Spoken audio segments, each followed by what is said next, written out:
पाकिस्तान करणाऱ्या जितेंद्र आव्हाडनं आमचे मार्गदर्शक, आमच्या पक्षाचे पक्षप्रमुख, स्वराज्य पक्षाचे पक्षप्रमुख छत्रपती संभाजीराजेंविषयी बेताल वक्तव्य केलं होतं, अरेरावीची भाषा केली होती। आमच्या पदाधिकाऱ्यांनी या जेतुद्दीनला मुंबईमध्ये फटकावण्याचा प्रयत्न केलेला आहे, याची गाडी फोडलेली आहे। हा जेतुद्दीन ढुंगणाला पाय लावून पळालेला आहे। त्या जेतुद्दीननी जर त्याच्यात दम होता तर थांबायचं होतं त्या ठिकाणी।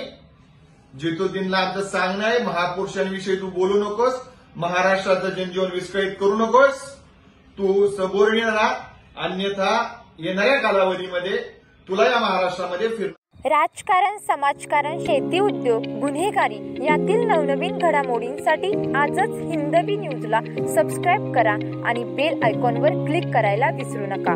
महाराष्ट्रातील एकमेव निपक्षपाती चॅनल म्हणजे हिंदवी न्यूज, सर्वसामान्यांच्या न्याय हक्कासाठी।